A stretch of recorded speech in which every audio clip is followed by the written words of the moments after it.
Ici Émilie Pelletier, bienvenue à Une heure sur Terre. Depuis 2003 au Darfour, région située au Soudan, une population entière est massacrée et celle-ci fuit la mort. Environ 300 000 morts et des millions de réfugiés s'entassent dans les camps, dans le dénuement le plus total. Et le massacre continue. Comment en sommes-nous? Le Darfour était une guerre de religion, de race, arabes contre noirs, pourtant tous musulmans. On a raconté que le Darfour était une guerre tribale, nomade contre sédentaire, qui se battent pour le contrôle des terres. On a raconté que le Darfour était une guerre locale, l'armée du Soudan contre les rebelles isolés. Pour mater une petite rébellion, le gouvernement et ses milices auraient organisé l'extermination de tout un peuple. Pour ne serait pas qu'un simple drame africain de plus? Non, je ne crois pas, car il se transforme en une véritable crise internationale. Alors rejoins ma collègue Andrea Nudon, qui se trouve présentement... Tout d'abord, je dois vous parler des difficultés d'intervention. Premièrement, l'Organisation des Nations Unies et les États-Unis n'osent pas intervenir par peur d'aggraver le cas. Par conséquent, la population craint pour sa vie et les gens sont impatients de recevoir de l'aide. De plus, j'ai pu observer le groupe extrémiste, les Janjaweed. Ceux-ci sont très imposants avec leurs armes, la population est terrifiée. De plus, ils sont contre le gouvernement. Depuis 2009, la Cour internationale de justice a émis un mandat d'arrêt contre le président El-Béchir pour crime contre l'humanité. Alors rejoins ma collègue Myriam Semar, qui va nous expliquer en détail la situation. Année 2003, 26 février.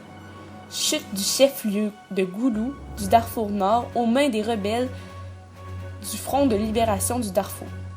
6 et 14 mars.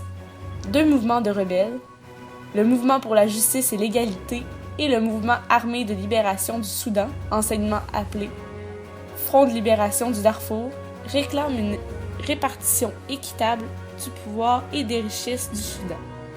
11 août. Les rebelles accusent les milices pro-gouvernementales, les Janjaweed, de massacre. Année 2004. 8 avril. Khartoum, la capitale du Soudan, et les deux mouvements rebelles signent un accord prévoyant un cessez-le-feu qui ne sera pas respecté. Année 2005. 31 janvier. Une enquête de l'ONU dénonce des crimes contre l'humanité, mais estime que le Darfour n'a pas poursuivi une politique de génocide. 29 mars. L'ONU approuve des sanctions ciblées contre les individus reconnus coupables d'atrocités et étend au gouvernement un embargo sur les armes qui frappent les rebelles.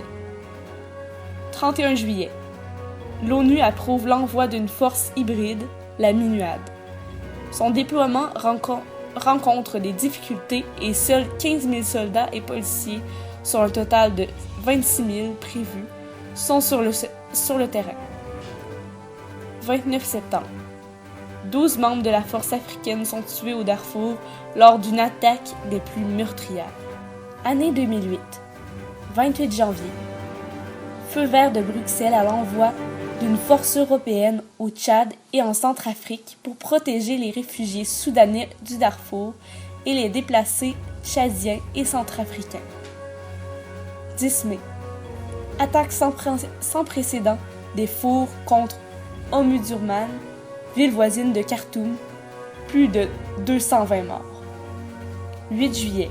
7 soldats de la MINUAD sont tués au Darfour Nord. Année 2009. 17 février. Accord à Doha entre Khartoum et les fours en vue d'une trêve. Mais dès le lendemain, les rebelles accusent l'armée de les bombarder.